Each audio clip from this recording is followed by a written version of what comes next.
Hello friends, आप सभी का स्वागत है। तो फ्रेंड्स, बात करेंगे इस वीडियो में इंडिया से आए क्रिप्टो न्यूज़ के बारे में। तो फ्रेंड्स, जैसा कि आप एक साइड में देख रहे हो, टेलीग्राम चैनल मैंने ओपन करके रखा है, जिसकी लिंक आपको डिस्क्रिप्शन में, चैनल के अबाउट सेक्शन में दोनों ही जगह मिलेंगी। आप ज्वाइन कर सकते हो। अगर मान लो लिंक नहीं काम करती है तो अपने टेलीग्राम में जाके YCE लिख के और यूट्यूब लिख के जब आप सर्च करोगे सर्च बार में, तो यही वाली चैनल आपको खुल जाएगी, जिसे आप ज्वाइन कर सकते हो। तो फ्रेंड्स, अब बात करते हैं कि मार्केट में कोई भी चीज़ आती है तो इंस्टेंट अपडेट आपको टेलीग्राम में मैं आपको पहुंचा सकता हूं, आप तक पहुंच सकता हूं बहुत कम टाइम में, जबकि यूट्यूब पे एक लंबा प्रोसीजर होता है आप तक पहुंचने में।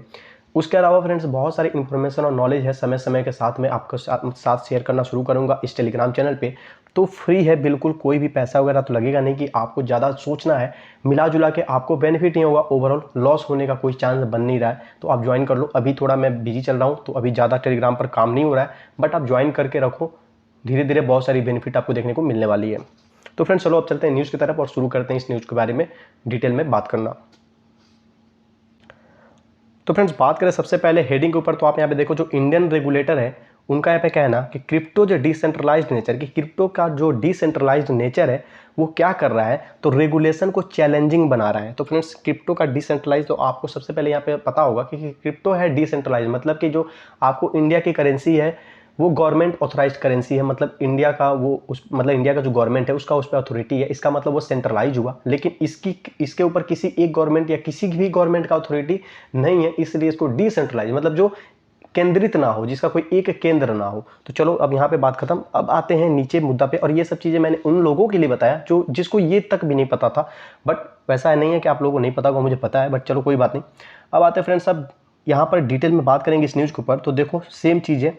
अब जो securities and exchange board of India, SEBI जो है, उन्होंने कहा कि जो डिसेंट्रलाइज्ड नेचर है आपका क्रिप्टो एसेट का, वो क्या कर रहा है, तो कंज्यूमर प्रोटेक्शन और जो रेगुलेटरी इन्फोर्समेंट है, इन सभी को चैलेंजिंग बना रहा है। मतलब मिला जुला के बात यही है कि जो रेगुलेशन की जो काम है उसको ये चैलेंजिंग बना रहा है, मतलब दिक्कत आ रही है गवर्नमेंट को, ऐसा कहना है। सेबी का ऐसा मानना है कि अगर ये डिसेंट्रलाइज है तो ये दिक्कतें आ रही है, अगर डिसेंट्रलाइज नहीं रहता तो ये सारी चीज़ें आसान हो जाती।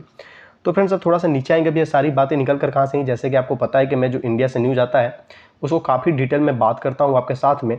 तो चलो फ्रेंड्स, अब वैसे ही हम लोग करने वाले इस न्यूज़ के साथ। तो यहाँ पर देखो फिर से सेबी है।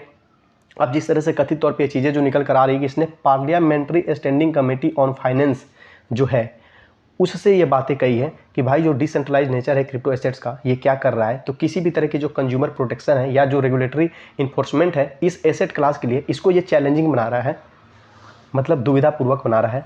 तो फ्रेंड्स, अब यहाँ पे देखो तो crypto assets are maintained in decentralise distributed ledgers. SEBI, अब ऐसा सेबी ने कहा कि जो क्रिप्टो एसेट्स वो क्या है, तो वो डिसेंट्रलाइज्ड वे में मेंटेन की जाती है। तो ये सारी चीज़ें यहाँ पर है, और ये अपने लोकल मीडिया को इस तरह से इसने स्टेटमेंट अपने दी है। तो लगभग जो मेन मैटर था वो यही था, जिसको यहाँ से स्किप करके निकलना आप लोग निकल सकते हो, कोई दिक्कत नहीं है। बाकी मैं जो वीडियो है मैं कंप्लीट करूँगा डिटेल में, पूरी नीचे तक मैं पढ़ता आऊँगा। तो फ्रेंड्स, यहाँ पर देखो मैंने इसको किया हाईलाइट, इसे आप देख लो। और थोड़ा सा बातें हैं फिर से हम लोग नीचे, और भी क्या क्या चीज़ें यहाँ पे इंक्लूड की गई है उसे हम लोग फटाफट से कवर करना शुरू करते हैं। तो फ्रेंड्स, अब बात करें यहाँ पर, तो आगे में देखो जो मार्केट के रेगुलेटर है उन्होंने जोर देते हुए यहाँ पे कहा कि क्या यहाँ पर जरूरत है क्लियरिटी की about whether crypto assets R securities, कि क्रिप्टो एसेट्स क्या सिक्योरिटीज है, मतलब कैसे सिक्योरिटीज की बात यहाँ पर निकल कर आ रही है। और यहाँ पर देखो तो बोला जा रहा है कि क्रिप्टो एसेट जो है बैन नहीं है, then there is a need for feature based characterization of the tokenized version of the asset. जो टोकनाइज्ड वर्जन ऑफ एसेट्स हैं जिस तरह से वो बैन नहीं है, तो उनको जरूरत है फीचर बेस्ड कैरेक्टराइजेशन जो होती है वो होनी चाहिए। अब यहाँ पे इनका बोलना है विच में attract supervision of different sectoral regulators. अब इन सभी कारणों से ये अट्रैक्ट कर सकता है सुपरविजन जो होती है ना, वो डिफरेंट सेक्टर रेगुलेटर्स, मतलब एक कोई रेगुलेटर नहीं। जैसे कि आपको जो इंडिया का शेयर मार्केट है, सेबी उसको यहाँ पर सुपरविजन करता है, एक तरह से आप देख लो, मान लो मोटा मोटी। तो यहाँ पर सेबी का ही कहना है कि इसके पास जैसे ये बेन नहीं है और ये कोई फीचर बेस्ड कैरेक्टराइजेशन नहीं है, या फिर और भी बहुत सारी जो चीज़ें हैं, एक अलग तरह की चैलेंजिंग चीज़ें हैं। तो यहाँ पर इसके लिए क्या होगा, तो सेक्टर वाइज रेगुलेटर्स होने चाहिए, अट्रैक्ट कर सकता है। इस तरह की चीज़ें आते हुए देखने को मिल सकती है कि मतलब हर सेक्टर के लिए अलग अलग रेगुलेटर्स।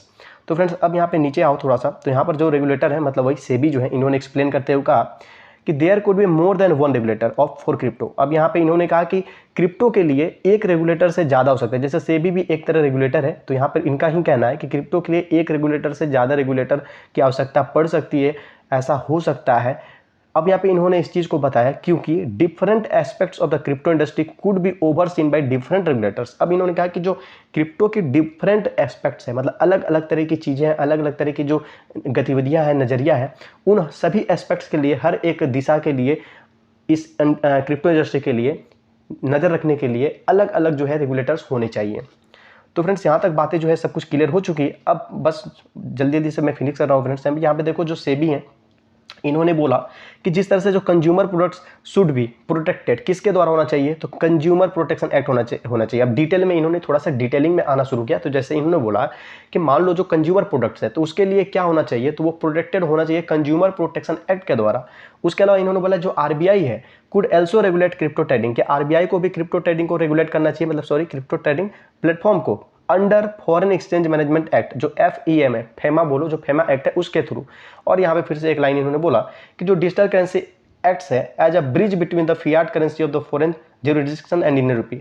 अब ये जो डिजिटल करेंसी है किस तौर पे काम कर सकता है, तो ये करता है आपको एक ब्रिज, मतलब एक पुल के तौर पे आपको फियाट करेंसी किसके, तो फॉरेन ज्यूरिडिक्शन के जो फियाट करेंसी है, फॉरेन मतलब जो क्षेत्र के, फॉरेन जो न्याय आधारित जो क्षेत्र हैं, जैसे कि अलग अलग कंट्री की जो वहाँ की जो करेंसी है और जो इंडियन रूपी है, उसके बीच में ये ब्रिज के तौर पे काम करता है। कौन, तो डिजिटल करेंसी। तो फ्रेंड्स अब नीचे आते हैं। तो अब यहाँ पे ये जो सारी टर्म है इसे मैं करता हूँ हाईलाइट। अब यहाँ पे सेक्शन वही सारी चीज़ें जो जस्ट मैंने आपको ऊपर में बोला यहाँ पर आपको देखने को मिल रही है। अब यहाँ पे बात करें तो ये सारी चीज़ें ये यहाँ पे बोला जा रहा है सेबी के द्वारा कि हाल फिलहाल में सेबी ने आपको प्रपोज किया था एडवर्टाइजमेंट को लेकर, इन्होंने कुछ चीज़ें बोली थी। सेबी ने प्रपोज किया था कि जो सेलिब्रिटीज हैं और जो पब्लिक फिगर्स हैं उनको बैन करना चाहिए क्रिप्टो प्रोडक्ट्स के एडवर्टीजमेंट के ऊपर में लेके, क्योंकि अभी इंडिया के अंदर में क्रिप्टो को लीगल नहीं बोला गया है, ना इंडिया के अंदर में क्रिप्टो के ऊपर crypto regulation, crypto bill pass हुआ है, जिससे कि लोगों में अवेयरनेस रहना ज़्यादा जरूरी है। और जब सेलिब्रिटी आके कोई भी चीज़ के ऐड करते हैं, एडवर्टीजमेंट करते हैं, तो आपको पता है वो प्रोडक्ट आसानी से बिकता है या आसानी से लोग उसे कंज्यूम करते हैं। तो इस कारण से इनका ये सारी चीज़ें जो है कुछ दिन पहले ही कहना मतलब निकल कर आया था प्रपोजल कि ऐसा होना चाहिए, जिसको कि मैंने कवर किया था, क्योंकि मैं पिछले काफ़ी टाइम से न्यूज़ कवर करता हूँ। और फ्रेंड्स यहाँ पर देखो लगभग जो अब नीचे वाली बातें हैं ये सब चीज़ें भी आपको पहले से पता है। तो अब यहाँ पे कुछ नई चीज़ें नहीं आपको बताने के लिए, बस मिला जुला के यही बात था कि इनका यही कहना है कि जो डिसेंट्रलाइज्ड नेचर है आपको क्रिप्टो एसेट्स का, ये काफ़ी डिफिकल्टी पैदा कर रहा है क्रिप्टो को रेगुलेट करने के लिए। पहला पॉइंट ये था। दूसरा पॉइंट ये था कि इसके अलग अलग तरह से जो चीज़ें हैं, जो दिक्कतें हैं, उस कारण से यहाँ पर एक रेगुलेटर नहीं हो सकता है जो इसको रेगुलेट करे या जो इसके ऊपर सुपरविजन करे, मतलब इसको देख रेख करे। यहाँ पर इसके अलग अलग एस्पेक्ट को लेकर, अलग अलग दिशा को लेकर अलग अलग तरह के रेगुलेटर हो सकते हैं। जैसे कि एग्जांपल के तौर पे इसने आरबीआई को बोला कि वो इस काम के लिए हो सकता है, कंज्यूमर वालों को बोला कि ये इस काम के लिए हो सकता है, सेबी खुद एक शेयर मार्केट को सुपरविजन करता है तो वो भी इसमें इंक्लूड होगा। तो तीन मतलब रेगुलेटर तो आपको ऐसे ही दिख रहे हैं खड़ा खड़ा, आने वाले टाइम में और भी हो सकते हैं। तो ऐसा इनका मतलब ओपिनियन था अपना। इन्होंने ओपिनियन किसके साथ साझा किया, ये किसके साथ पेश किया, तो ऊपर में ही हम लोगों ने बात किया था कि इन्होंने ये सारी बातें बोली है parliamentary standing committee on finance, ये सारी बातें उनके साथ शेयर की गई है। तो चलो फ्रेंड्स, मिला जुला के सारी चीज़ें मैंने कवर कर दिया अच्छे से। आई होप आपको वीडियो जरूर अच्छी लगी होगी। तो एक लाइक करो फटाफट से। चैनल पे अभी तक नहीं ज्वाइन किए हो, मतलब कि सब्सक्राइब नहीं किए हो, तो जल्दी से सब्सक्राइब करो और टेलीग्राम को फटाफट से ज्वाइन करो। तो फ्रेंड्स मिलते हैं अपने नेक्स्ट वीडियो में।